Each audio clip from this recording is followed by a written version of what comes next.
This is the Believe in Pro Wrestling podcast. Here's Rick Ucchino and SP3 on the Believe Podcast Network.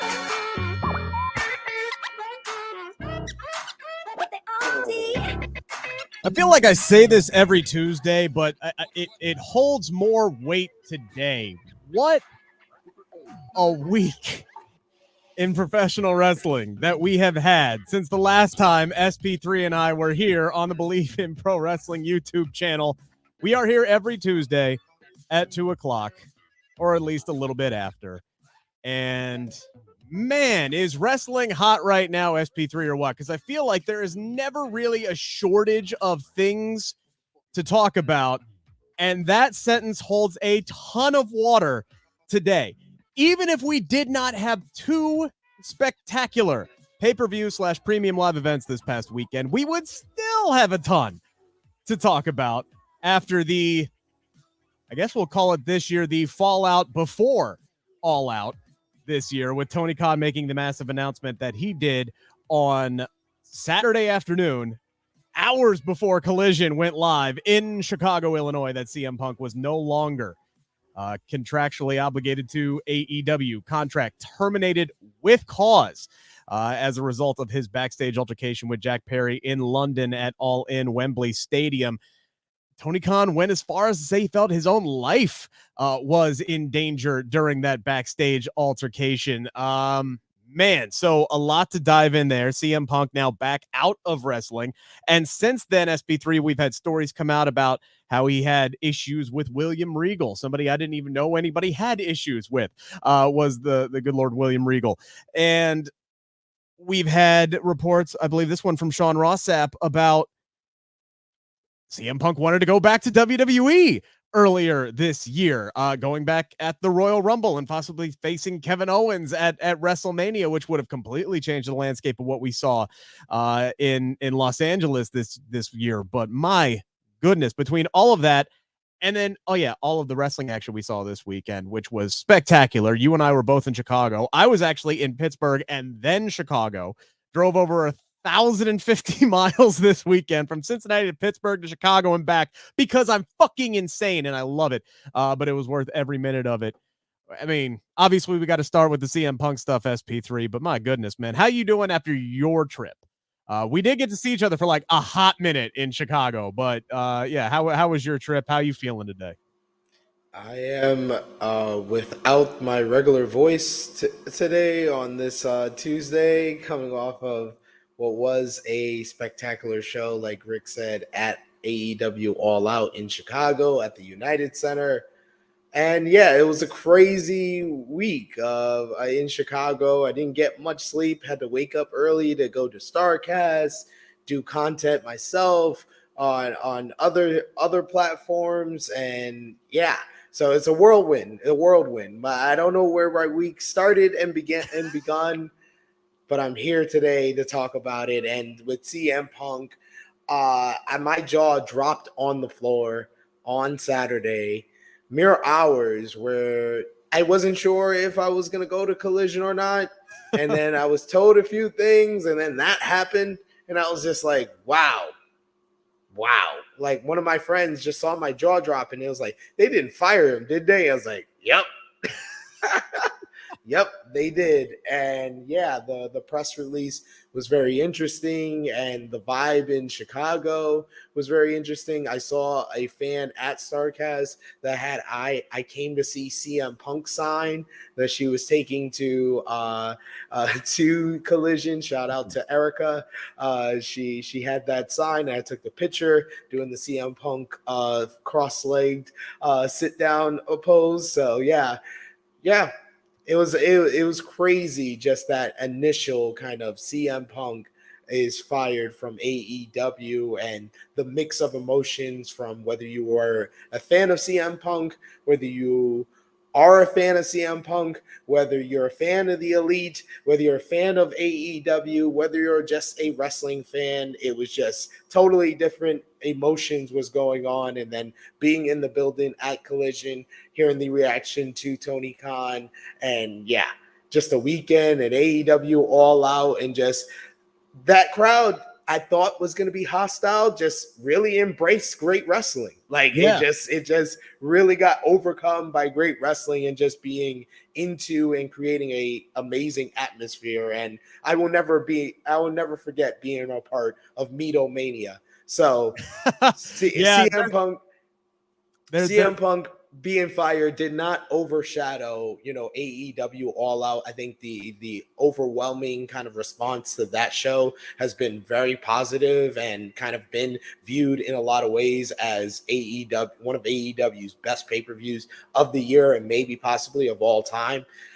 So that didn't overshadow it, but this is something that the CM Punk story is not over here. It's not over. It's not over because of what was said, by a couple of parties, because of what the information is out there. There's footage out there, and this is just a ripple down effect that we're going to be talking about for probably the next couple of months and years to come.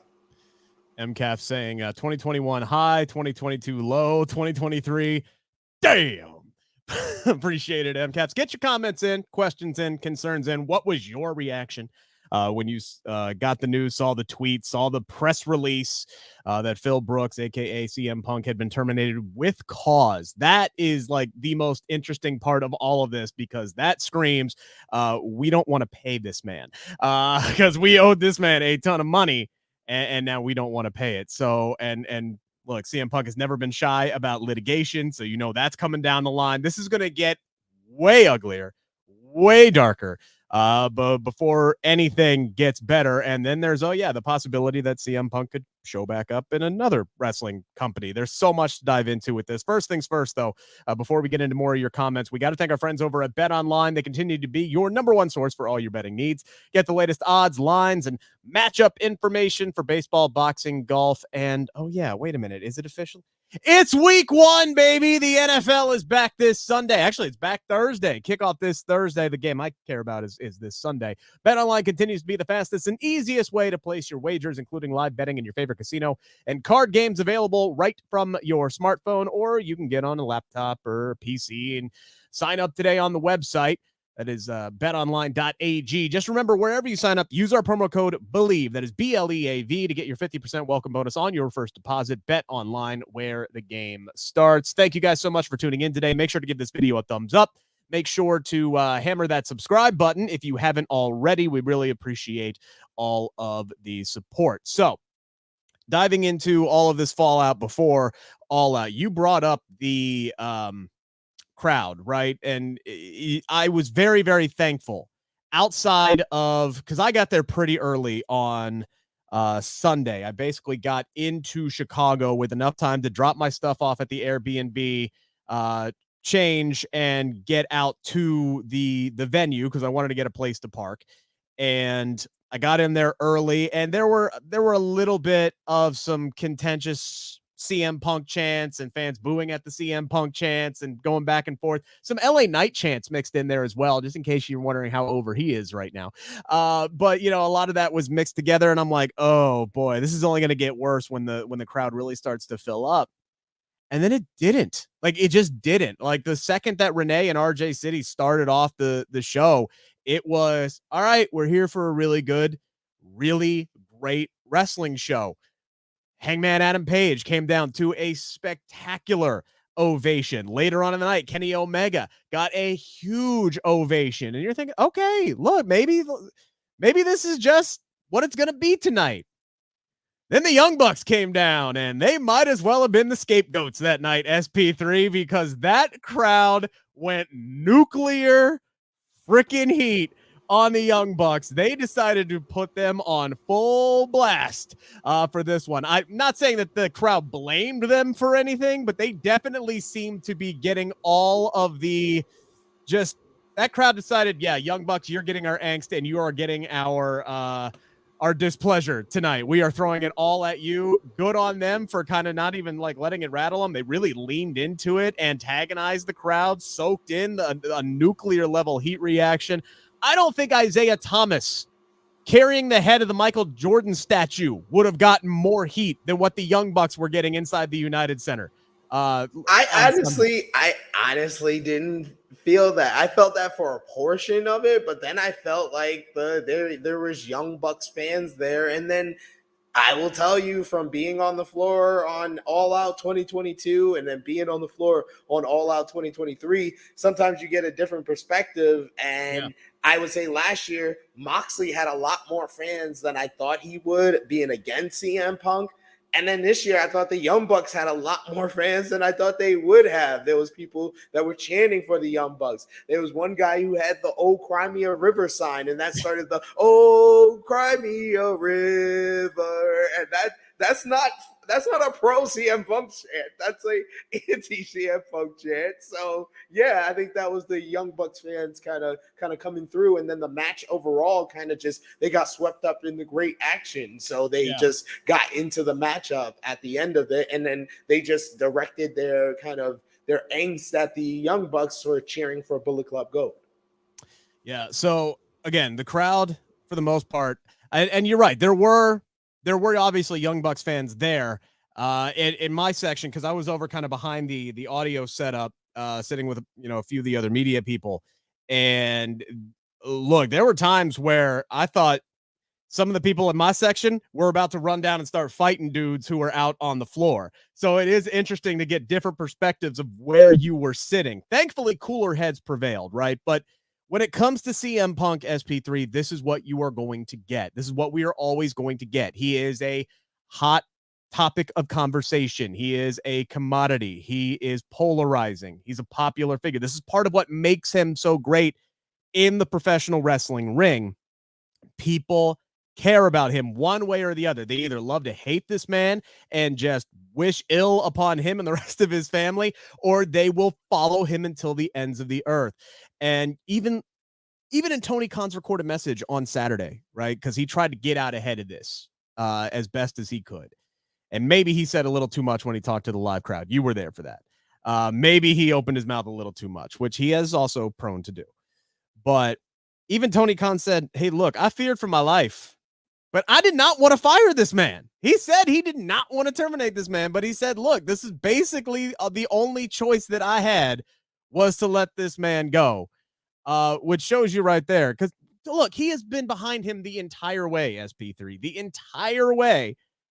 And it finally took this before this divorce happens. And whatever side of the discourse you're on, I think we can all agree that this divorce is the best thing for all parties involved, because CM Punk, as long as he was in AEW, was always going to overshadow AEW. The harm that his name and the headlines, both negative and positive, for it, like, they outshined AEW. They did more harm for the company than good at this point, because for the past 2 weekends, after 2 spectacular shows, most of the headlines are surrounding CM Punk.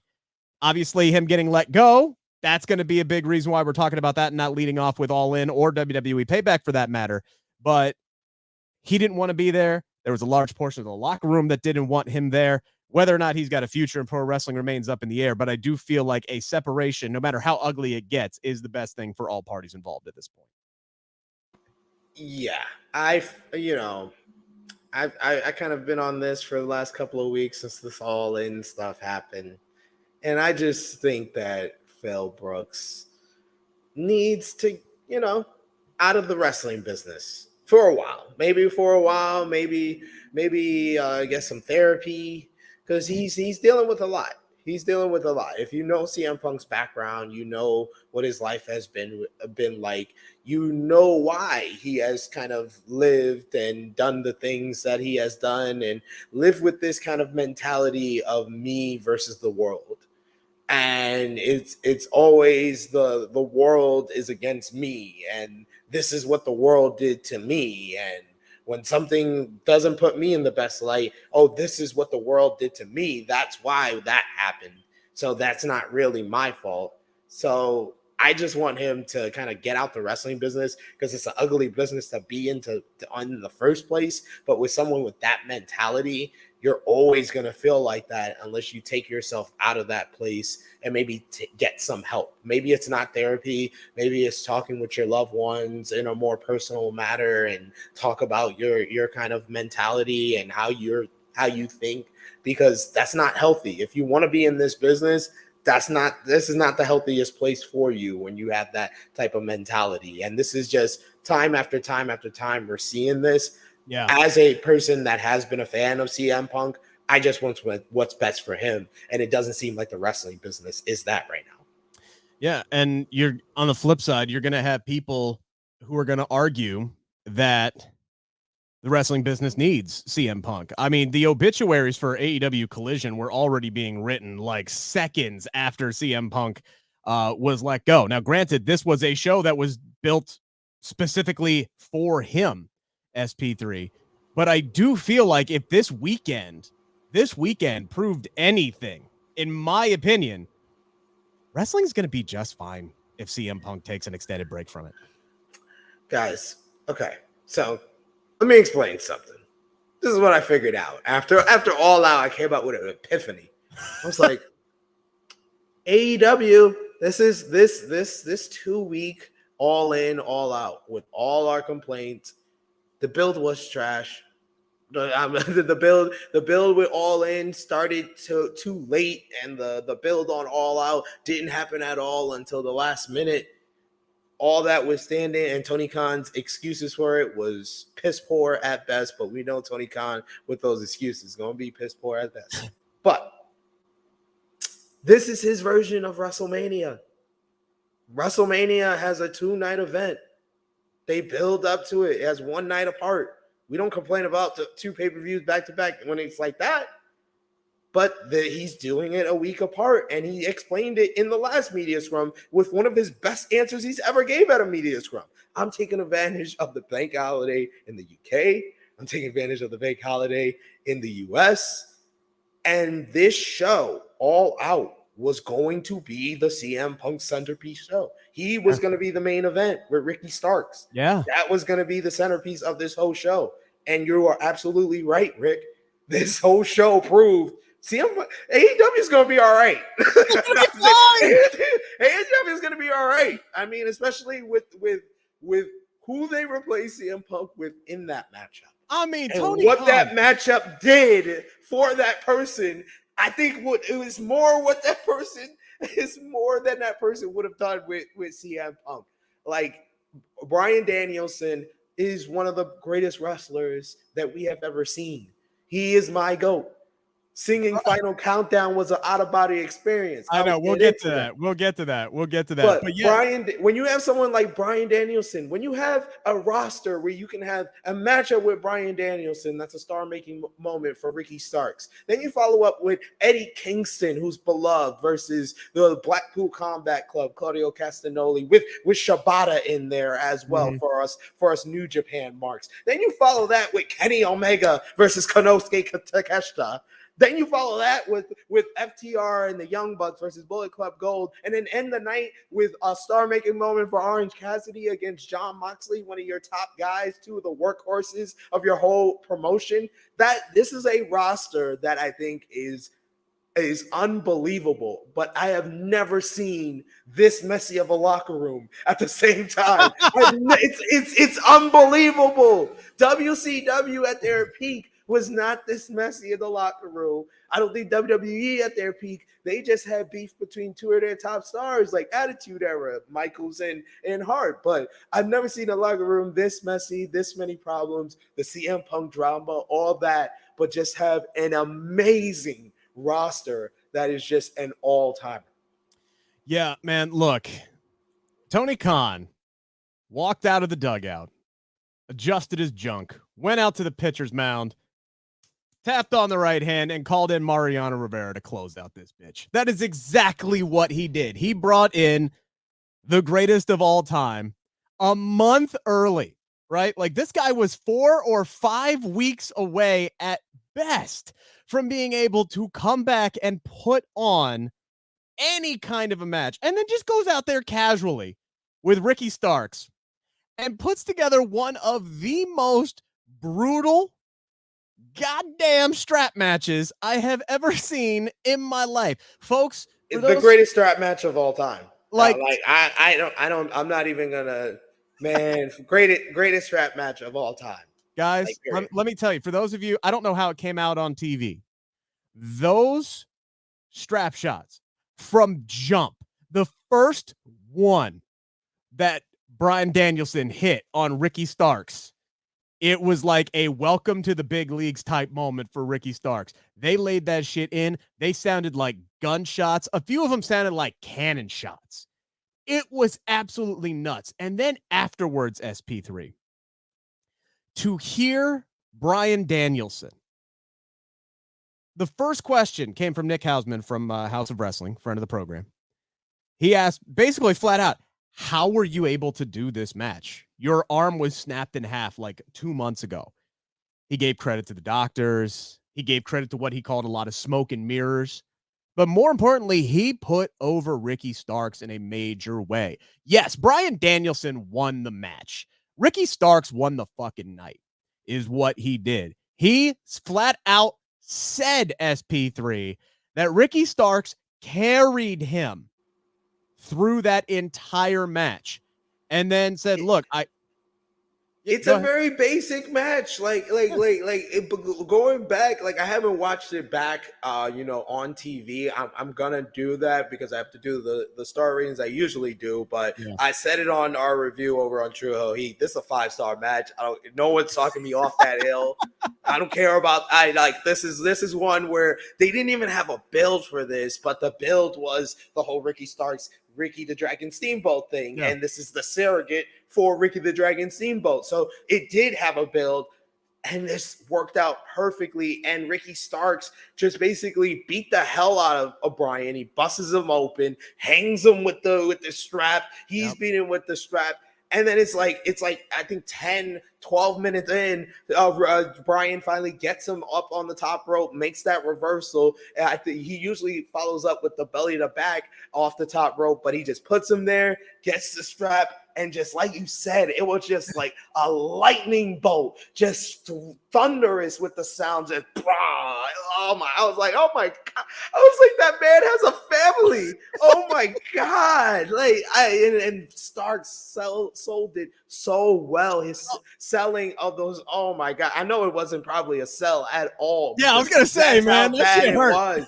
And then he just taking the strap. He's getting hung with the strap in the trio wall. Then they start trading off when they start trading with the slap with the strap shots in the center ring to the face. Oh my God, to the freaking face. I was like, how are they doing this? This is ridiculous. The best part of that match is when Starks is thinks he's building up to the point where he's going to start breaking Bryan Danielson, and he's hitting him across the face, and Danielson's doing his nah, bruh. Nope. Just shaking his head and pumping his fist and doing the Hulk Hogan, pump up moment, and start the look on Ricky's face when he's hitting 4 times in a row and it's doing nothing, and he just looks like he wants to cry. God damn, that man is so good. So damn good. My seats were decent, but to be able to see the emotion on Ricky's face from that far away, even still, was incredible. And somebody brought it up in the chat. I'm trying to find it. Sorry, but somebody brought it up with you. We'll get a few chats come in here that Bryan didn't even use his right arm the entire match, and he said that as much in the collision. I didn't even throw a strike with my arm, and I don't think anybody noticed, and I didn't. No, he was about to use it for the lapel lock, and then he puts the strap around his neck and then pulls back on it, which is a callback to the Bray Wyatt match in the strap match, like Joey was saying in the chat. And then it's also a callback to him choking out Justin Roberts with this tie back in 2010. How he got fired from WWE, and Ricky not giving up. Oh my God. I was like, that is how you make a star in a loss. Ricky just looks like a bona fide star. He stood toe to toe with the Dragon, with the greatest of all time. I don't care what you say. It was an out-of-body experience to be there for Final Countdown. I was going to say, you got to live your boyhood dream. The boyhood dream. No, it didn't come true. It lived again. 18-year-old SP3 who sang it for the first time at Hammerstein Ballroom back at Final Battle 2006 and was there for every Hammerstein Ballroom show for Ring of Honor and became one of the worshipers at the Church of the GOAT of the American Dragon, Bryan Danielson, the greatest that ever lived. And we saw him on his way to the WWE. And I was there in 2009 at his final show for Ring of Honor, where he told the guy after the show was off airing and for the DVD, he said, play that music one more time. They had stopped using Final Countdown. He said, play that music one more time. And I thought it was the last time I would sing it. And then I was 21 at the time, and now I'm 35, and I sang it with 10,000 in Chicago.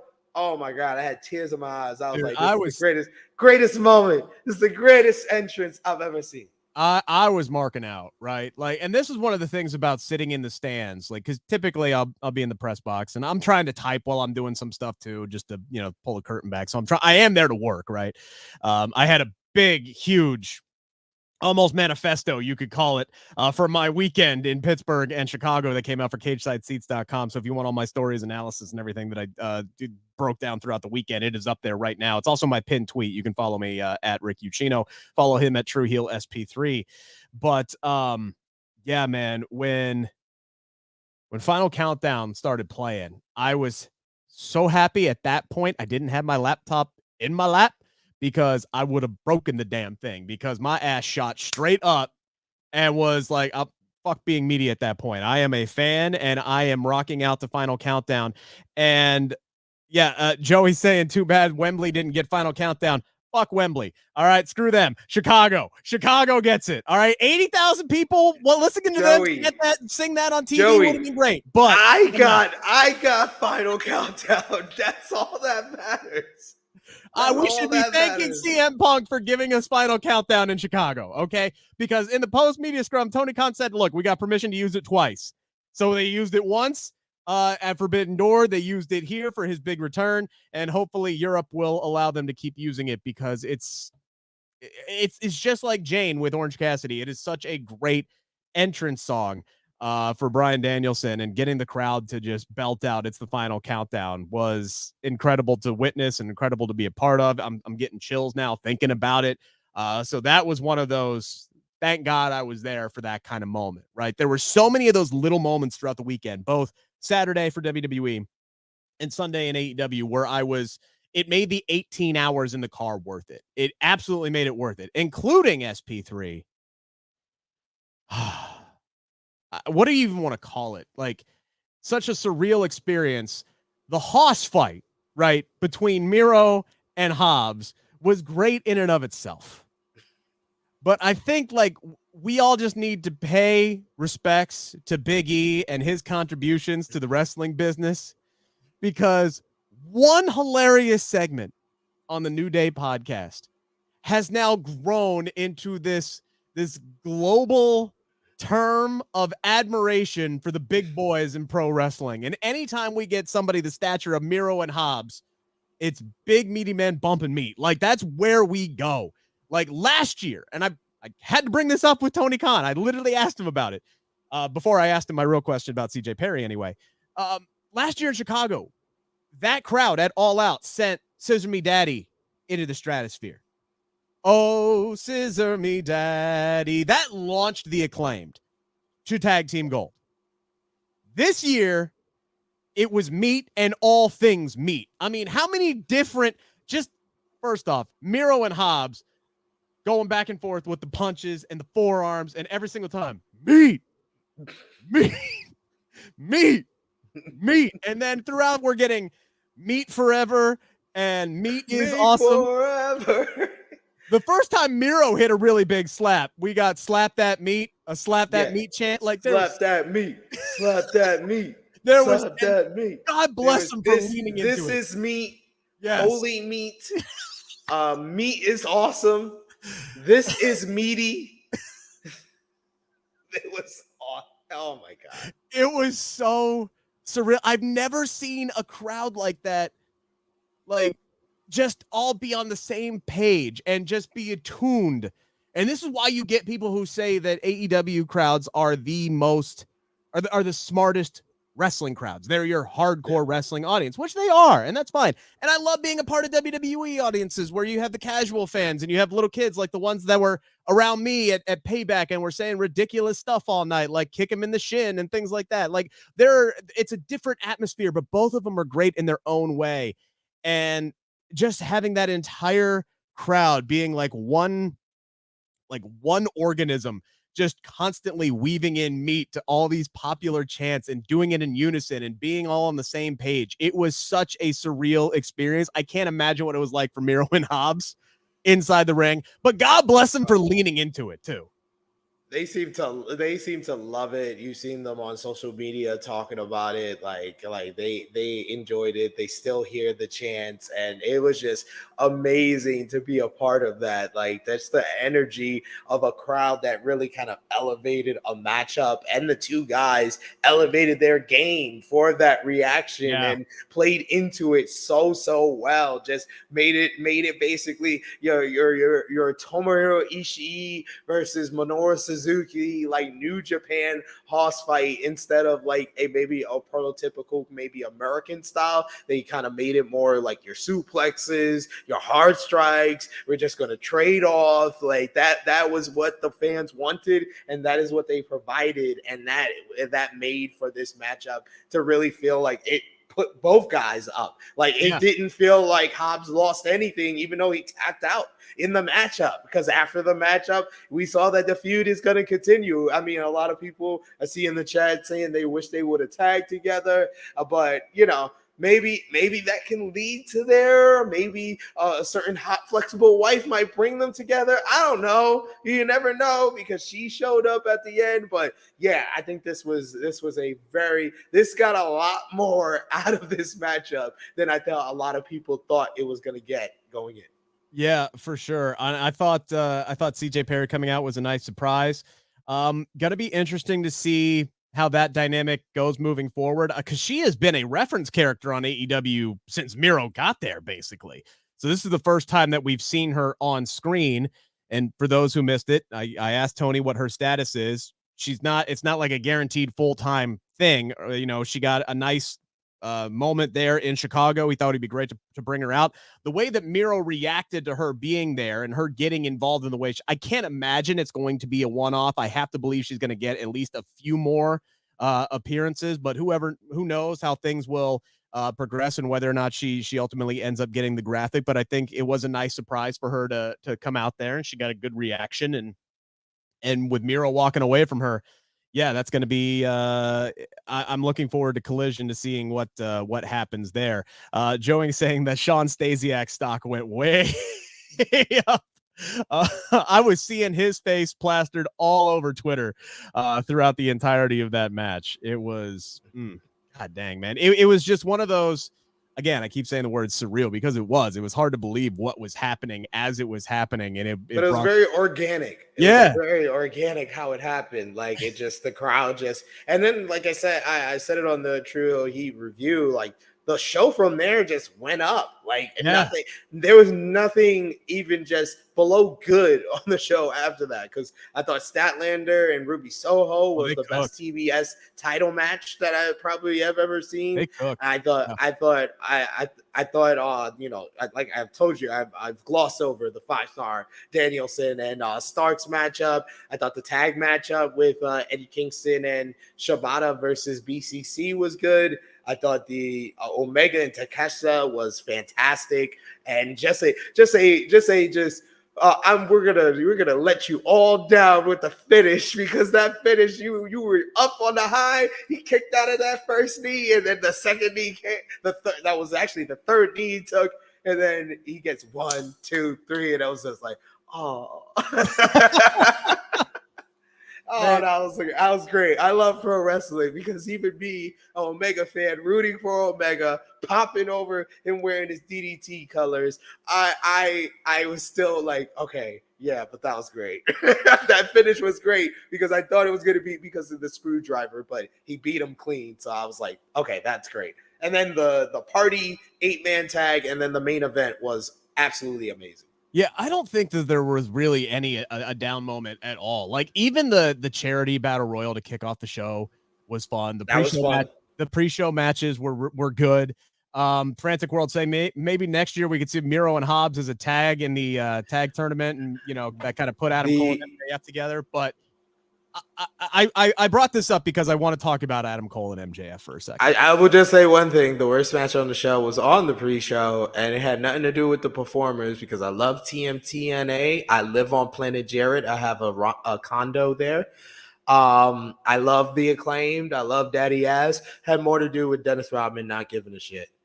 That was the only reason why that was the worst match on the card. I mean, he did the guitar spot. Like, what else did you want from the guy? Like, he did the guitar spot and he had a smoking gun in his hand, Rick, while the referee is counting to 1, 2, 3, and he's standing there in the ring. He did not want to leave the ring. The referee just over it. Come on, he's older now. It's not even like he's just standing in the ring with nothing. He's standing in the ring with a broken guitar. Like, I'm from the hood. If you're standing there with a smoking gun, you should probably start running. Oh, man. But I do want to say this about MJF and Adam Cole. And then I want to talk about the main event real quick before we move on. But babyface MJF is an absolute trip to watch. This man came down for his entrance because they opened up the show against Dark Order, defending their Ring of Honor tag team titles. And it was a really basic tag team match, right? I don't think the match itself was special. Just the structure of it. It was a very basic match. Oh God, one of the tag team champions gets taken out, and he's got to go to the back with a neck injury, and it was a nice call to the the neck health thing and everything like that. But oh, wait a minute, Adam Cole is screwed. It's a 2-on-1 match. Obviously, Dark Order are going to take it. Oh no, here comes MJF to the heroics and the theatrics, everything, and they win the match. It was a very basic. We've seen that same kind of tag team match over and over again. But what made it special is the fact that Adam Cole and MJF together are just magic. And like I said, MJF babyface is a trip. This man came down to the ring, took a fan's beer, chugged it once, gave it back, went around the ring, came back, said, give me that again, chugged it again as Adam Cole saying, dude, bro, we got a match. Bro, we got a match. What are you doing? We got a match. And gets in the ring. He's running around like with all the energy of my 2-year-old after I just gave him a cookie. He stops to make time to flip Dark Order the Bird and still hit all of his time spots perfectly. That's a music guy right there. He's counting internally in his head as he's running around and he's doing all this shit. That's a guy who did chorus and orchestra and band and all sorts of shit growing up, all right? He's better at it than me, and I did orchestra. But just watching these two guys together, the energy they bring, the fact that they have together gotten stuff so over as simple as a double clothesline and a kangaroo kick. That crowd lost its mind when MJF put the little dukes up, put the little paws up, and he's shaking the head up and down, lost their damn minds. Yeah. And then after that, by the way, we get Samoa Joe, which we'll talk about coming up here when we get to the fight out. Being there in live and being in Chicago over the weekend, they're the most popular act in AEW, and that new T-shirt with the Bulls color was probably their most bought merchandise piece of the whole weekend, because that was selling at Starcast, that was selling at the arenas when I went to Collision and when I went to All Out. So yeah, they have something very special here, and we're going to see it for a while, like you said, because they tease the next chapter being kind of and woven things together that they have already put out there. Yeah, and again, we'll get to that, because I guarantee you, there was nobody happier in that entire arena. I may have popped for it more than I did Final Countdown, than when MJF bull rushed the ring and him and Samoa Joe started throwing fists. The other thing I just want to say real quick, because I agree, the main event was spectacular, but can we just please acknowledge the growth of Orange Cassidy over the last 3 years? This man has gone from somebody that, the wrestling purists said had no business being in a professional wrestling ring, called him a joke bit character that was not going to work on television, to main eventing a pay-per-view, circumstances be damned. This man main evented a pay-per-view against AEW's MVP in Jon Moxley. Anytime that CM Punk let Tony Khan down, Jon Moxley was there to pick him right back up. He has been the rock that Tony Khan desperately needed in 2 years of instability. All right, that is what Jon Moxley is. This man is now headlined 3 consecutive All Outs. They have all been great matches. He lost last year to CM Punk. It is what it is. He got a great reaction from the Chicago crowd this time around, as did Orange Cassidy. They were in this match to the end. And what Orange Cassidy did, taking what essentially was AEW's third singles championship, men's singles championship, and carrying it with his title reign all the way to the main event. The evolution of his, his in-ring stuff. Like, he has found a way to evolve and mold his comedy bits, like the slow kicks and this, that, and the other thing, from being, oh, it's laziness, to no, it's a psychological tactic. Or I loved what he did against Penta last week, where he was just exhausted and was doing anything and everything he could to just buy himself some time so he could figure out how he was going to beat Penta, to what we saw in the main event, where he started off with the soft kicks, and by the end of it, he was beating the shit out of Jon Moxley. Orange Cassidy has elevated himself to the main event level, to the top of the card in AEW, and I'm so damn happy to see it happen. Like, this dude has defied all the odds, from the promo that he cut on Wednesday saying, I'm freshly squeezed Orange Cassidy, and I do not have a catchphrase, and emphatically slammed the microphone down. This man is spectacular, and I know Jon Moxley won that match, but much like Ricky Starks, Orange Cassidy is now a star. Like, AEW went from a company of a bunch of unknowns to now they are in position to where they can be carried forward by the MJFs, by the Ricky Starks, and by the Orange Cassidys. All of these, yes, they were elsewhere, but these are homegrown products that they can lean on moving forward. Yeah, Orange Cassidy is kind of like the latest example of a wrestler that I saw kind of like started from the bottom, and now they have kind of become and arrived, and he's kind of put together kind of this Mount Rushmore. He's putting together, he's got his 3, but he needs to make that 4th, and the 4th is when he finally, I think he's the guy that is going to be a future AEW world champion. That's how I walked out of that whole whole night. I was like, he's the future top babyface of this company, because he's just beloved, and it's just amazing to watch. Because me along with my friend, shout out to Mommy Yankee, aka Jen, we were 2 of the only people at WrestleCon Super Show back in 2019 that popped when Orange Cassidy came out, because we were fans of him, because we saw him in a room for like 200 people at Evolve when he was first starting over there. And we just fell in love with the whole hands in the pocket, the lazy kicks, and the procrastinator, because we saw it. I saw it before everybody. She saw it the same way, and a lot of other people in those Evolve shows saw it. It's just a tool. It's like he lulls you into a false sense of security, and then he just press play. Like, he's playing, he's just pressing play. Like, that's all he's doing. He's just like, okay, and now let me try. That's all he's doing. It's all a character where it's all storytelling artistry, and you saw it on display with Jon Moxley, and it was great to watch, with Moxley making him bleed. Moxley doesn't bleed at all, but I know, he's just slowly but surely bringing out that aggression out of Orange Cassidy, and Orange Cassidy knows where he has to go. And then in the end, he wants to put it. You think he's gonna put his hands in his pockets, but he's defiant, and he's never given up, and he's just, fuck you, no. And he's gonna take the Death Rider, a nasty Death Rider, before he drops his title. And now his Jan Sport book bag is a little lighter.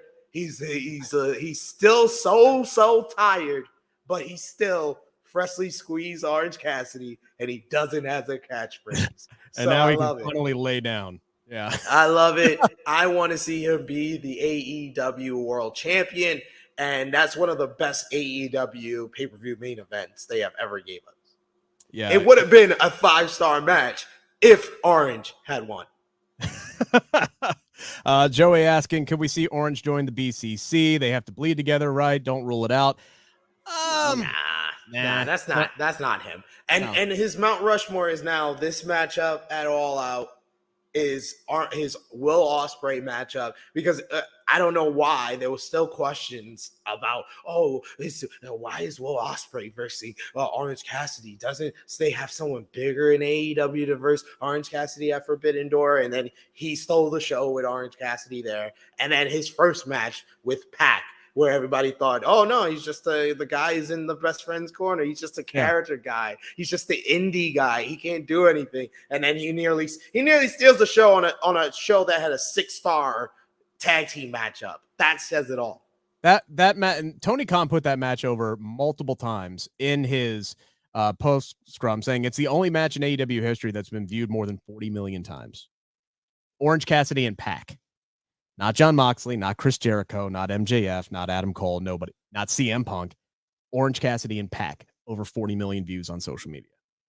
That says a lot. You were at Collision on Saturday night. I was in Pittsburgh at WWE Payback, which I thought was another just a really, really fun show. Again, I didn't know if you had one other thing to say, but one other thing about Orange Cassidy and with AEW, the international title has arrived. It's no one blushed over it being in the main event. Orange Cassidy did what he had to do. He made a new title into the number 2 title in AEW, and now one of the top guys in the promotion and in all of wrestling has the title. So they have solidified that title, and that is kind of probably going to be a part of Orange Cassidy's legacy for years and years to come. So I just want to add that about the international title, particularly because they have done an amazing job. I think this is one of the best things AEW has ever done. Yeah, no, and I'm glad you brought that up too, because I agree with you. And one of the things that I brought up on Fightful last week, I think they have done a spectacular job recently with all 3 of their men's singles championships. I know MJF and Adam Cole are kind of focused on the tag teams right now, but he'll defend his title again here soon. But the TNT title with Christian carrying it, even though it's Luchasaurus's, feels more relevant than it ever has. And I'm so glad. Sorry, Darby. I'm glad you got your ass beat. Like, really, because if they would have, I would have been pissed had they taken that away from us. Had they the only thing that I would have wanted is that Christian complained for like a month that he never got pinned for his title, and then eventually Christian finally wins it himself. Yeah, that's what I want. I want. I did call for Darby to beat Luchasaurus because I felt like Darby always is the guy that someone else kind of makes it relevant again. Samoa Joe did that like last year and into the beginning of this year, and then Darby wins it and then makes it back into the workhorse title, and it becomes the role of the Intercontinental title for AEW. And then someone else can win it to bring it back to making it more of a character-based thing, like Christian. That's what I want. It's coming. You don't need to rush into that. Anywho, Saturday, WWE Payback, another show that I thoroughly enjoyed. There were a lot of moments that I was very, very happy that I made the drive there. I was questioning whether or not going to both shows was going to be a thing I was going to regret. It was not. And I'll get to one of those here coming up in the 5 count for sure. But want to start with LA Knight. Because LA Knight, SP3, him beating The Miz in that pay-per-view match, that was to be expected, right? Him getting put over by John Cena by having Cena antagonize The Miz with LA Knight's catchphrase, then having John Cena referee his match, and then, by the way, after LA Knight wins it, shakes LA Knight's hand on the stage and gives him that John Cena rub, the man that WWE has proclaimed to be the greatest of all time. That is now part of John Cena's entrance, is he is the greatest of all time. Yeah, and internally, by the way, listed now as the top babyface on SmackDown. Y'all been asking for it. Y'all have been begging for it.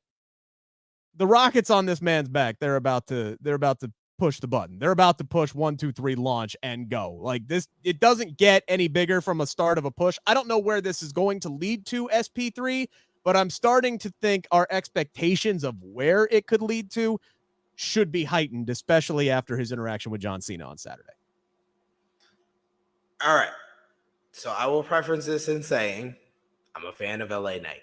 Sure. I've been a fan of LA Knight since he was Eli Drake. Sure. Okay. I've followed him from TNA to NWA, all the way to NXT, all the way to here to SmackDown.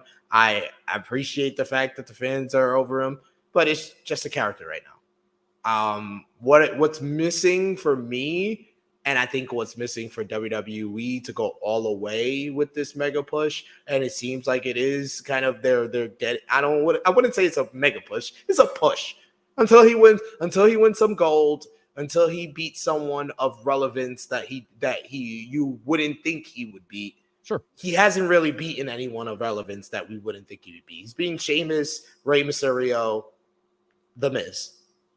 Okay? Those guys lose all the time. I'm sorry.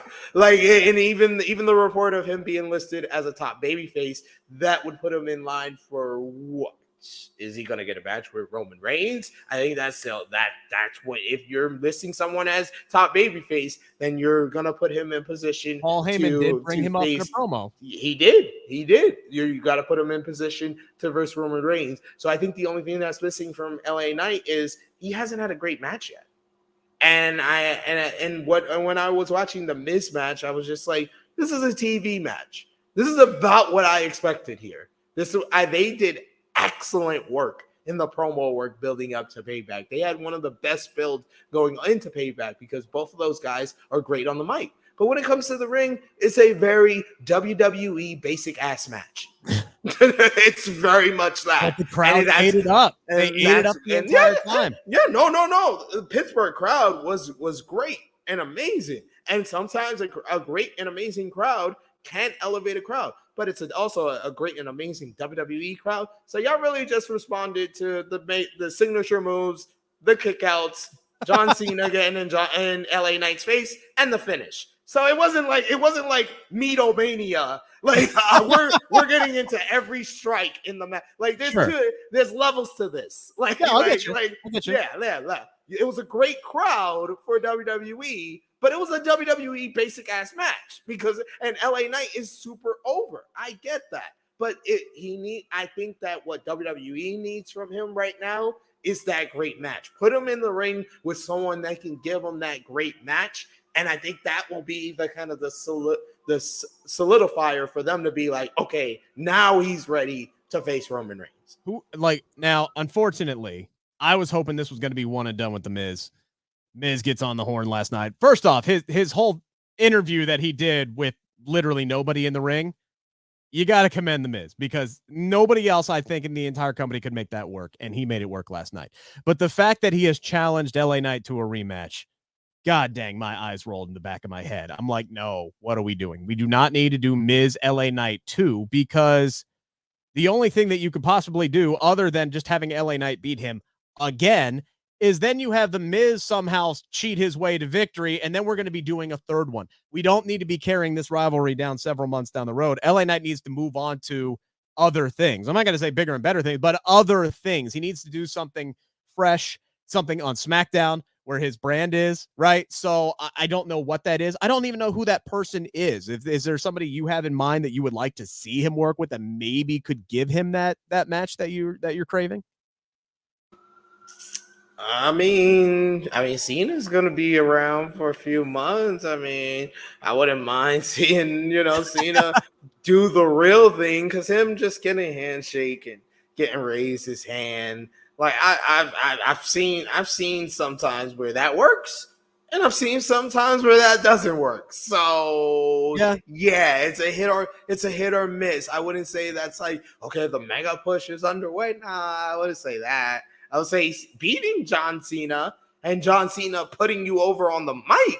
Yeah, I was gonna say because that would be the solidifier.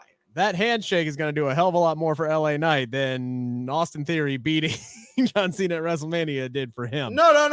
That's why I've said Yeah. not just beating John Cena, but him putting you over on the mic.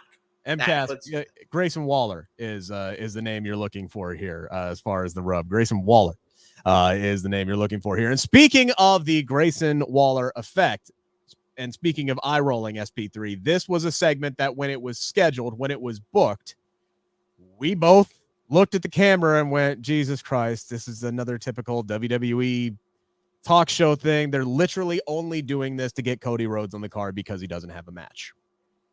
I have to give some credit to WWE. They actually gave the Grayson Waller effect some meaning here, SP3. Yes, it was on the outside. Yes, this is how they got Cody Rhodes on the show. But at least, right, they made it make some sense. I don't have a very high bar, but they made it make some sense. So Cody Rhodes comes out there and he tells Grayson that he requested this time for a specific reason. So, okay, now they have requested. Now Cody Rhodes requested to be on the Grayson Waller effect and requested this platform in front of the Pittsburgh crowd. Great. Okay, I'm fine. I'm on board with that. And then he makes this major announcement. And honestly, me and a few of the other people in the crowd thought he was about to announce that he had traded in his political chips to get himself traded over to SmackDown. And instead, he cashes in his political chips to right a wrong in his mind, SP3. Right a wrong in his mind. And he gets Jey Uso drafted over to Monday Night Raw, or at least traded over to Monday Night Raw. Now, you're rolling your eyes, but I'm telling you what, man, when Jey Uso came down to that ring with his new remixed theme, and he is pumping up his arms in the air, and there are 20,000 WWE fans all in unison throwing their arms up in the air to his theme, it was a hell of a sight. I like this move for a number of reasons. One, it's going to separate the Usos out because we're sitting here wondering why the hell do you turn Jimmy on Jay at this point if you're going to wait till WrestleMania? So at least now they're on separate brands. They can do their own storylines. They can move forward, see how they progress as solo stars. Maybe they meet at SummerSlam or Survivor Series. Maybe they do wait all the way until WrestleMania. Either way, you've created yourself some options. Two, do I really believe for one damn minute that Cody Rhodes did this shit out of the fondness of his heart for Jey Uso? No, I do not. I do believe that Cody Rhodes had ulterior motives in doing this move because now he has meddled once again in bloodline business. And Roman Reigns now is going to have a reason to be agitated and irritated with Cody Rhodes. All of a sudden, this raft that he has been floating on away from the island of relevancy, I believe the tide has now turned and he is floating back to that island. This is going to be the tie. And maybe ultimately, and I'll ask you the question when we get to the 5 count, maybe Cody is the trade compensation that gets sent over to Friday Night SmackDown to set up Roman and Cody down the road, whatever show it was on. I thought Grayson Waller played his role to perfection. He continues to be put in big spots and delivers as far as character work and mic work is concerned. I liked this a lot. Judging by your facial reactions, you're about to poke some holes in this. I don't have to poke any holes. The holes are very obvious in all of this. We had a Grayson Waller effect with Cody Rhodes. Got no answers to what's next for Cody Rhodes. that was the number one thing that's just very obvious. What was wrong with this segment is that Cody Rhodes, and I literally had people explaining to me, "Oh, Cody explained that he's getting traded to SmackDown." No, he didn't. No, he did not. He didn't. He never said that. No, he did never not. said that. And then Monday Night Raw proved that he never said that because Adam Pearce said now they have to trade. They have to send trade compensation. That this is not something that Cody orchestrated himself. You would think that if you're going to trade in your political chips and you want to put one person to one person, and how does Raw get trade compensation when Jey Uso quit? The logic holes are obvious here, people. Don't listen to Rick Ucchino. He got lost in the moment. It's great you Pittsburgh fans and Rick Ucchino cheer Jey Uso. You should cheer Jey Uso. Jey Uso is great. And it's great that he's back. He was gone for so long. 2 fucking weeks.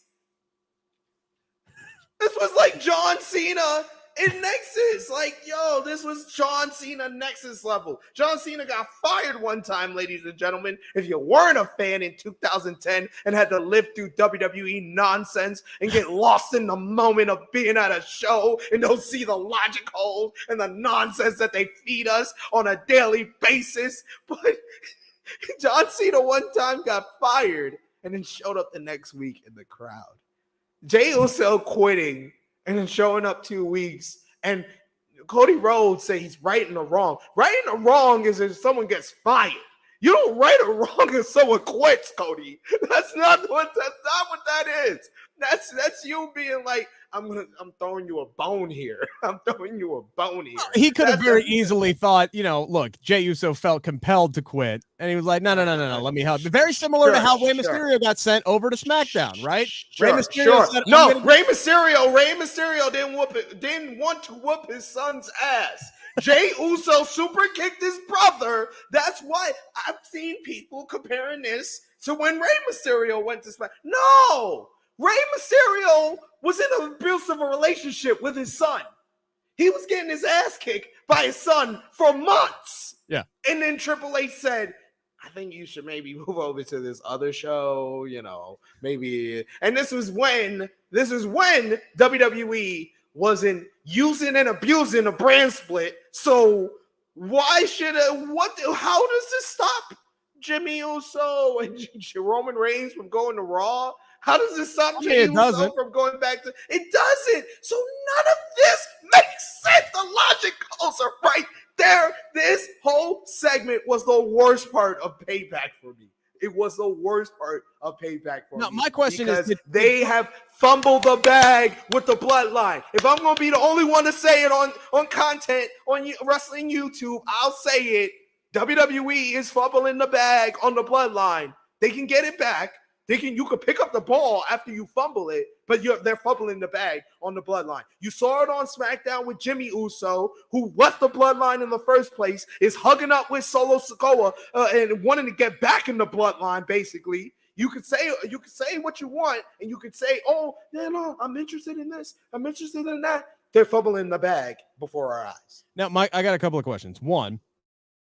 Did Cody Rhodes, was it ever advertised that the whole segment was supposed to be about what's next for Cody Rhodes, or was that just insinuated? Because I don't remember that being specifically. When you have a Grayson Waller effect with Cody Rhodes, you expect something with Cody Rhodes. You expect something with Cody Rhodes. This was Cody Rhodes being a surrogate. This is Cody Rhodes being the GM of Monday Night Raw and bringing over a free agent that he's saying that is coming over from SmackDown the next day. Adam Pearce has explained that. No, it's actually a trade now. What? Well, I'm sure SmackDown felt like, look, I could sit here and try to connect the dots. This is what I pride myself on being good at, is trying to connect the dots. I know it's not my job to do that. We can't connect the dots. No, what we do here, Rick, we analyze what is given to us. We don't try to connect the dots here. I learned a long time ago with WWE. You gonna aggravate yourself by trying to connect the dots here. I feel like I'm better than most at connecting the dots, but regardless, I could sit here and make the argument that SmackDown felt slighted at the fact that they lost Jey Uso for nothing. That Jey Uso quit, but now all of a sudden he's allowed to be back on Raw. So they're like, hey, Fox is like, you got to give us somebody. We want somebody. And Adam Pearce in a political role that he is on both shows is like, all right, we'll give you somebody, but give me some time to figure this out, right? I don't feel like we don't have the entire picture yet, obviously. And I think that has created some of these big gaping holes that you have punched your arm through. I didn't punch my arm through, ladies and gentlemen. I literally walked through all of them. I explained all of them very eloquently, even though it really aggravates me that I have to explain this, because I think Rick did a great job of giving you the positive spin of this. I think he did a great job. It really hurt me to really preview the obvious. There is a lot to like about this, though. I love what we got out of Jey Uso. That's great. Night. I know. I appreciate, and I will never get mad at anyone that enjoys something that does not make sense. That's what wrestling's all about, stuff that doesn't make sense. Oh, if you can enjoy it, I'm not gonna complain about that. enjoy what you want to enjoy, like what you like. Now I missed. But I'm gonna explain why it doesn't make sense to me. Now, granted, I missed a lot of SmackDown on Friday, and that had a lot to do with circumstances out of my control because my trip to Pittsburgh was not the best on Friday. There were a lot of things that happened to me on Friday that, long story short, I only caught bits and pieces of SmackDown because of some Airbnb related nonsense. So I don't know. I missed all of like Jimmy Uso realigning with the bloodline. I didn't know if there was anything that kind of made sense with that or if he just decided, F this, I'm just tired of getting shoved around backstage, so I'm going to go back home kind of a situation. Is that pretty much what happened there? Jimmy Uso stepped up to John Cena, talked all this stuff about being a main eventer. John Cena said the wrong Uso quit and punked out Jimmy Uso by laying him out with an attitude adjustment. Then Jimmy Uso came into Adam Pearce barging when he was talking to Michin. Michin got mad at him for disrespecting her for barging in, I guess, and complained about it to OC, which upset AJ Styles, who punked out Jimmy Uso, pushed him down, and then Solo Sikoa jumped AJ and told Jimmy, you don't leave the bloodline unless we say so. And then Jimmy Uso helped Solo Sikoa beat AJ Styles and then hugged up on Solo. Solo was about to give him Samoan Spike. Paul Heyman was like, nah, chill. Then Jimmy Uso put up the ones and gave the Uso splash to AJ Styles, like he wants to join the bloodline. He's like, okay, so you guys don't want me to join the blood. You guys don't want me to leave the bloodline. Okay, I want to join the bloodline, even though you're literally the first person that left the bloodline. Why this whole heel turn? Why this whole heel turn is WWE fumbling the bloodline in the first place? To me, that screams the 17-year-old who left his dad's house thinking that he was an adult and he knew everything. And then immediately got out on his own and was like, oh, I have made a terrible damn mistake, and is going back crawling at your parents' door. Like that's what that sounds like to me, is what is going through Jimmy Uso's head right now is, shit, I'm no longer standing next to Roman Reigns. I'm going to get my ass kicked at every damn corner. That's what that screams to me anyway. As far as Jay is concerned, I love this opportunity for him, and I love the trickle-down effect that this is having on the Raw roster where, you know, Sami Zayn, you shine the light on it. There's a lot of people on the Raw roster that are going to have issues with Jey Uso. I think this is going to lead to Drew McIntyre's full-blown heel turn, which you can sign me up for coming up here soon. I like that aspect of it. I know that there is a movie reference that I could draw to, but I can't think of what the damn movie is at this point. But yeah, Jey Uso is going to have some problems over on Monday Night Raw. I loved all the different storylines that they could do. They could keep him busy for a while. It's what they're going to do with the bloodline that is the major question mark moving forward. But I don't hate Jey Uso going over to Monday Night Raw. Real quick, SP3, I know we're running out of time. Let's run through these very, very quickly. It's time to answer the 5 count on the Believe Podcast Network. Cody Rhodes seems to be the top suspect. Would make the most sense, but who do you ultimately believe is the wrestler to be named later that completes this trade, SP3? I mean, Cody Rhodes is the one that makes sense, but then it doesn't make sense with Drew McIntyre said that he's going to blame Jey Uso being on Raw for him, so that kind of sets up his heel turn. So you kind of want to stick Cody on there because that gives him someone to keep him busy until you get to WrestleMania. And maybe you don't want to bring him to SmackDown, but it is going to be someone that upsets people. I think the person that makes the most sense, that might upset some people, and you can give Jey Uso something to do instantly, Kevin Owens. Yeah, that's exactly where I was going, because next, I thought it was a little too soon to take the tag team titles off of Sami Zayn and Kevin Owens. I felt like their run, due to injuries, didn't really get the play that it deserved. And as fun as that Steel City Street Fight was, it was an absolute hoot and a ball to be a part of. I'm not one for costume changes in matches, but when they emerged with hockey sticks wearing Pittsburgh Penguins gear, that was one of the eruptions of the night. It just brought joy to your face. Kevin Owens looked like he was having an absolute ball, just bleeding from every freaking pore in his head, and the medical people were sitting there trying to look at him, and he's just like, get the hell away from me, I am fine, everything is cool. And he's like constantly going back. He's like, all right, wipe my head, all right, I'm good, I'm going back in. watching all of that unfold was great. I thought that taking the titles off of them was too soon, and I felt like it was going to elongate this storyline between Sami Zayn and Kevin Owens in the bloodline. But I am starting to think I was on the same wavelength with you, which is why I switched up the order here on the 5 count real quick while you were talking. I think they're going to move on from Sami and Kevin Owens because I think Kevin Owens is going to be moved over to SmackDown, and Sami Zayn's going to end up being the guy who's upset with the fact that Jey Uso is now on Raw when he was the first person who came out last night and said, "I'm happy you're here."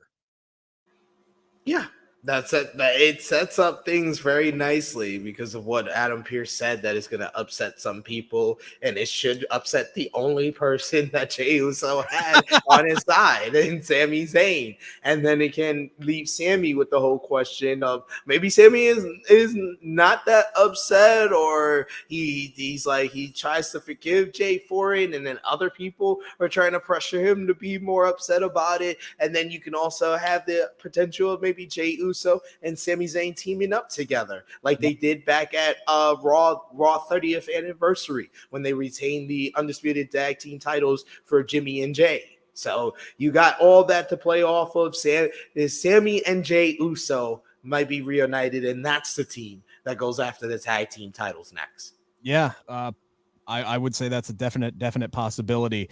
I would move on regardless. I think there are things you could do with Kevin Owens. I think there are things you could do with Sami Zayn. I wanted their tag team title run to be longer and have a little bit more significance than it ended up having. It wasn't bad by any stretch of the imagination, but them continuing to feud with Judgment Day, I think, would be the wrong call for a lot of reasons. Yeah, just move on. You got other teams that you can elevate and move into that spot. Now, I'm a little mad that on Friday it's just going to be Sami and Jay, guys. I'm just letting you know. I said that at Payback. I was like, this matchup was fantastic. It was one of the best WWE premium live event matches of the year. They put their bodies on the line. Yeah. And they gave us a proper blow off for the months and months they had been feuding on Raw. And I said at the beginning of the matchup, I was like, oh, this ain't gonna end. I was like, it's probably gonna be some combination of these guys against Judgment Day at Survivor Series if they decide they want to do War Games at the last minute, or a traditional Survivor Series matchup. It's probably going to be that, guys. I'm just letting you know. I'll be that guy. I'll let you know. It is going to be some type of this combination, but probably Kevin Owens gets moved to SmackDown, and you can do Sami, Jay, Cody, and Seth versus the Judgment Day. But here's the thing, like, they got to put the tag team titles on the baby faces sooner rather than later. You're not going to tease us with the Street Profits literally the night before and then just abandon that. So the Street Profits are coming sooner rather than later for the tag team titles. They're listed as heels. I know, that's what I'm saying. So you got to put the titles on the baby faces at some point so the Street Profits can go get them. Oh yeah, Sami and Jay's going to win. Yeah, all right. There's that. Two guys who did not win their respective title matches this weekend, SP3, were Shinsuke Nakamura and Chad Gable. The main event last night on Raw was spectacular. You really felt for Chad Gable's daughter in the front row. They got just a heartbreaking shot of her bursting into tears. Like, just as a dad, that just hits you extra hard. Man, she really wanted him to win that. He wanted to win it for her, but I think they made the right call in having Gunther win it. He's a couple of days now. He's going to pass Honky Tonk Man's record. He will be the longest reigning Intercontinental Champion of all time. That is a 35-year record that is now by the wayside. Thank God that they decided to do that and got Gunther over the finish line. Chad Gable then turned around and cut a great backstage digital interview promo. If you haven't seen it, I don't have time to run the whole thing down, but he was great in that and really kind of pulled the curtain back on who Chad Gable is as a person, as opposed to just the thank you and the character and all the fun stuff that he does. And he is promising SP3 somehow, some way, however long it takes him to get another shot, he will be the guy to steal that title from Gunther. Shinsuke Nakamura is not done with Seth Rollins either. They are doing some interesting things with him. He could have had his shot last night, but instead decided to continue to play mind games. He said in his promo, his video package, that he underestimated Seth Rollins. So I think over the next few months, he's going to continue to break him down mentally and physically and I think maybe ultimately take that title away from him at Payback. I think they are setting him up to win the world championship now, but I'm curious your thoughts. Pick one. Is Shinsuke Nakamura ultimately going to win the World Heavyweight Championship, or is Chad Gable ultimately going to win the IC title? Which has a better shot of happening, you think? Chad Gable winning the IC title. If the night to do it for Shinsuke was Payback. It was Payback. You did the whole anime intro. You did the whole great Muda in the front row. You could have the picture with him. That would have been big in Japan for you. Like, yeah, that was kind of it. That was it. Like, after that, and when I heard about the attack, I was like, oh, they're doing the Nakamura goes after the world champion program where he doesn't win the world title. Okay, that's cool. That's nice. That's what I feel like now. I don't think I think there's a very slim chance. I know there's some people that want to hold out hope, but so yeah, I even think even if they did, it's the wrong time. This was the time. This was the time. They tend to do this sometimes with certain guys where they eventually probably will win the World Heavyweight Championship, and it's just like, it's like you had your time to do it and then you didn't do it. Now you're doing it now. It feels like too late. The next person he versus him, I'm probably gonna think that's the person that should beat him. Yeah, I gotta agree with you on that one. Saturday night did feel like the night. I don't know how it came out on Peacock, but that crowd was split 50-50.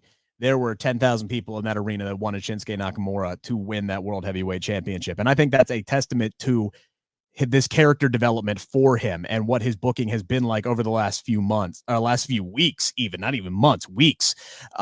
People love him all over again and they want to see him succeed. So I was very disappointed that Seth Rollins won that match. And I do believe that Shinsuke Nakamura should have won that. So this is the second premium live event in a row where I'm sitting here going, Seth Rollins should have won. He should have dropped the defend. Now he should have dropped the Shinsuke Nakamura. But I really do feel like they are setting up Shinsuke Nakamura to win. Either that or they're just going to kill this new character that they have forever. Because if he continues over the next few weeks to break this man and attack this man and play the psychological mind games with him like he did last night, not giving Seth what he wanted and waiting for his opportunity to strike again when his back was turned.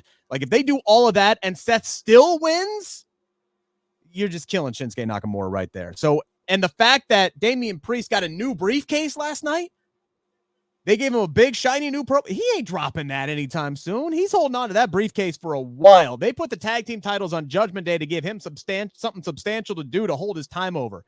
I thought maybe Shin would break Seth Rollins so Damian Priest could pick the bones. I don't think that's happening anymore. I'm picking Nakamura. I think Payback is when that match is going to happen, and I would not be surprised if Nakamura Fastlane? Fastlane, excuse me. What did I say? Fastlane. You said Payback. Don't worry. I was calling Payback Backlash. But I will say about Chad Gable and Gunther last night, that was WWE's best TV match of the year. That's right up there with Gunther and Kevin Owens from this past summer. Gunther's just a machine. Chad Gable is such a great baby face, and they just have great chemistry together. Like the perfect kind of David versus Goliath. Like I compared it on social media to Sting versus Vader or Taker versus Angle, that type of vibe to it. So it's just great to watch. And yeah, Chad Gable will eventually become the champion. And my only nitpick of the whole entire matchup, and the reason why everybody, including me, said this match should have been on Payback, 2 freaking commercials, WWE. This match went 19 minutes. You telling me we can't get like 5 minutes that you get the commercial? 3 minutes, 4 minutes, however, get the long commercial, your last long commercial in, and then we get the rest of the match to close the show. Why do we need 2 commercials at like wrong times? Here's my thought process on that. Load up your commercials early. Just load them up. You do commercial free all the time, and then you do a bunch of commercials for the last 2 hours. Like, why? What's going on? Just see if you can go get a sponsor to give us, like, if these major premium live events that don't end up on the premium live events because you want to keep those shorter, go find you a sponsor, make some more money, and make them commercial free on Raw. And it went 16 minutes, and I think that's too short. If they would have went 5 more minutes, this match would have been even better. But it was my only nitpicks of that matchup. These are two of my favorite guys on Monday Night Raw, and the reason why Monday Night Raw is better than SmackDown right now. Can't even argue with you on that one. SP3, I've been interested to ask your opinion on this match because I didn't know you were at Collision on Saturday, excuse me. I did not know you were at Collision. I immediately texted you at the end of that match, and I believe what I said verbatim was they stuck the fucking landing, because this is something that we talked about 2 weeks ago between Becky Lynch and Trish Stratus when this cage match was announced for Payback. Is there any way that they can end this feud on a positive note? And I know I tend to look at Becky Lynch segments and matches and everything through rose-colored glasses, and I try to look at things as objectively as possible. That was one of the best cage matches that I have ever seen live, if not the best cage match that I have ever seen live. I'm gonna let recency bias wash away before I rank it all time, but those two came out and fought motivated. They laid their shit in, and like, I don't know if they rehearsed extra, if it was just the extra motivate. I don't know what it was, because for 5 months, these two just have not been able to click with one another, and they clicked. It was absolutely spectacular. And SP3, you know how people remember things. They remember the ending. They remember what happened last more often than not. So true or false, 5 years from now, fans are actually going to look back on this program fondly because of how well that cage match was executed at Payback. You don't even have to say 5 years. I would say 2 years. People look back on Bianca Belair and Sasha Banks fondly, and their build was trash. It was all about Reggie. It's all about how you stick the landing sometimes, and especially with WWE, it's always about that. It seems. So yeah, people will look back on Becky and Trish and be like, yeah, they get the program. I think the only thing that they will stick with them is like, oh yeah, but they had a great cage match, but it probably should have been at SummerSlam, not Payback. Yeah, that's the only thing that people might say, because they do also tend to remember when they have the online and a visceral feedback to anything and feel spited. The line will be, oh my god, that cage match was so awesome. How did Triple H leave that fucking shit off of SummerSlam? Yes. Yeah, that's gonna be the line 5 years from now. Like, that freaking idiot. How did he leave that match off? There was about 50% of the people out there who were going, yeah, let's go ahead and just do this on Raw and get it over with, because they were over it. Yeah. They were over this program. That's how like how people felt about Becky Lynch and Trish Stratus being on SummerSlam. How I feel about Gunther and Chad Gable not being on Payback, because I know you said it was a great show, and I know you were there a lot. But me watching it at home, I was like, man, this is about a 50-50 show. 50% of these matches are some basic ass Raw matches, and 50% of these are pay-per-view matches. The cage match was great. The Steel City Street Fight was tremendous. Yep. And the main event was fun. That's about it. I could have missed 50% of this show. Rhea Ripley and Raquel Rodriguez was all right. It was all right. I don't want to say it was good. It was bad. It was in the middle. It was solid.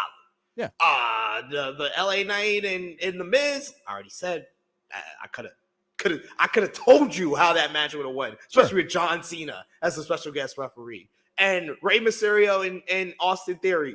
Imagine what a Rey Mysterio Austin Theory 9-minute match is. That's what it was. That's the match that should have been on SmackDown. Gunther and Chad Gable should have been at Payback. 1,000,000%. But that would have made it a Raw exclusive show. Oh, yeah. I didn't even think about that. So that's why that match got on there. And hey, John Cena was on there, and Grayson Waller. So there were some SmackDown elements sprinkled in. I will say this before we go into the last question here. I thought this match was booked perfectly. At the end, Becky finally goes over on Trish. You have Zoe Stark, who is standing on her own now. I was kind of hoping she'd be solo, but it looks like they're going to pair her up with Shayna Baszler. I ain't even mad at that, honestly. And then Trish at the end got the admiration of the fans that she has been begging all summer for. She got thank you Trish chants, and she got, you still got it. And I wouldn't be surprised if she's done. I wouldn't be surprised if she comes back either. And then, oh yeah, they finally teased Becky Lynch and Tiffany Stratton. So we didn't see Becky on Raw last night. We might see her on NXT tonight. Lastly, I've been saving this for the very end because I was a very happy man when this happened. CM Punk being gone from AEW does create a void. There's no doubt about that, especially on Collision. But I feel like SP3, Tony Khan has a myriad of people he can choose from. He can choose from Bryan Danielson, who, yes, is probably going to fill some of that void. He can choose Jon Moxley. He can put all the Blackpool Combat Club on there. Give Ricky Starks a bigger platform. There are so many different people that he could pull from. Jay White, obviously. Yes, the Bullet Club Gold. Hell, put Chris Statlander on there. Have Collision be the women's show. All right? Like, I don't care. There's so many different people that you could put on there that could get significant TV time. Miro, Hobbs, utilize them all more. But there's one man that has got to be in line for a more significant push in AEW. And the fact that he was throwing down with MJF makes me think Tony Khan has taken a notice here of Samoa Joe's work, both in Ring of Honor and in these last two big pay-per-view matches, and going, this guy's going to get more significant TV time on AEW television. He has to. He has to, right, SP3? The guy, look, don't give me these facial expressions. The guy is operating at as high a level as he ever has. I'm like the biggest Samoa Joe fan. That's another guy I'm starting from the bottom. Now we here. What are we? Do you believe Samoa Joe's in line for a significant push in AEW?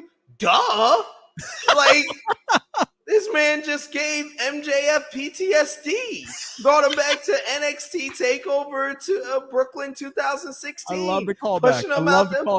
Pushing him out the way and got him PTSD. And MJF fought Samoa Joe.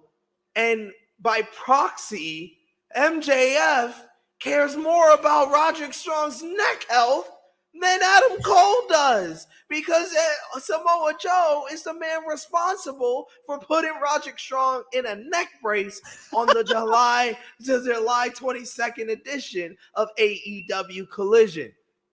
So don't forget. Oh, no, well, no, it's the July 9th. No, I'm getting the dates wrong. July 8th edition of AEW Collision. Yeah. July 8th edition of AEW Collision, where he dropped him on his head, broke his neck. So MJF cares more about Roderick Strong's neck health than that bad friend, Adam Cole. I can't wait for Samoa Joe and MJF. I think it's great. I think AEW should put Joe, Roddy, and Cole in that tournament to determine who's going to get the matchup at Grand Slam. But I think in the end, I'm going to be there live at Arthur Ashe Stadium to see Samoa Joe versus MJF for the AEW World Championship. And I will leave you with this. Samoa Joe should have beat CM Punk at All In. Oh, hell yes, he should have. There should have been an audible called immediately after all that bullshit and had Samoa Joe beat CM Punk for the real World's Championship. And look, maybe this is just my affection for Samoa Joe. I kind of want him to beat MJF. Like, I want him to win the AEW World Championship. That's how high I am on this man's work. I don't think he's ever been better. I think he could legitimately be the world champion of this promotion or any promotion right effing now. And I love MJF. I love babyface MJF. Can we get Samoa Joe a world title run? Like, that's almost why I don't want him to be the one that gets it at Arthur Ashe. Like, I don't think MJF is dropping the belt anytime soon. I want Samoa Joe to be the guy who takes that belt away from him now. But regardless, this is a guy that Tony Khan needs to lean on more on AEW TV. They set up the story too well. It has to be Cole turning heel that MJF drops the title to. Anybody after that, y'all can do what y'all want. Even though I would do Cole dropping it, Cole beating MJF for it, and then Cole dropping it eventually to Orange Cassidy. I do like, by the way, this storyline that is cooking with Matt Taven and Matt Taven and Mike Bennett. Mike Bennett, where the Kingdom, where they're painting Adam Cole as this guy who uses his friends, and then he's a bad friend. They're not painting him as anything. How do you forget that you threw his bachelor party for your friend? Come on. I love that. I love that.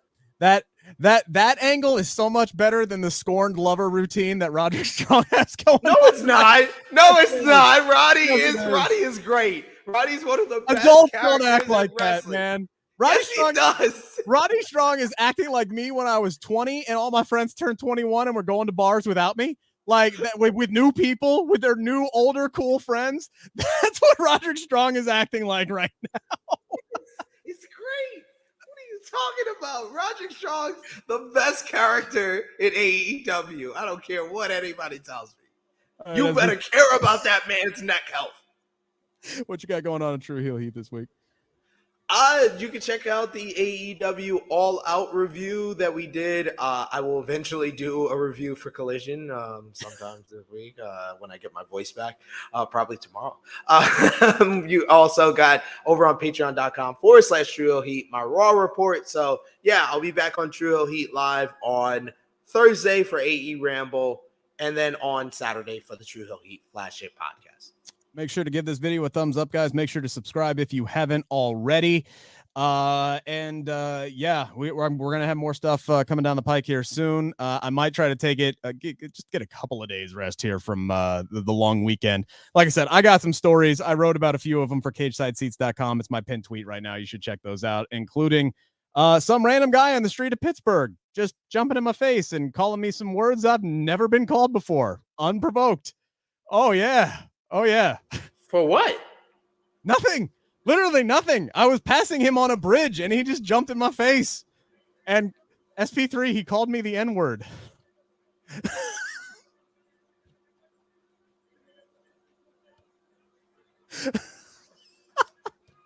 I can honestly...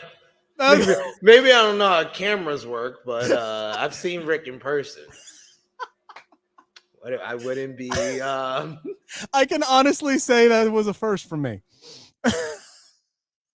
I mean hard R at the end. Like I don't mean like it was like nickname version. I've been called that before too. But surprisingly, I wasn't called that in Chicago. I was instead told I was the first black man that won Quizlemania, so that was nice. Sounds good. All right. Anyway. Yes, Frantic World. I ain't lying. I ain't lying to you. I'm not lying.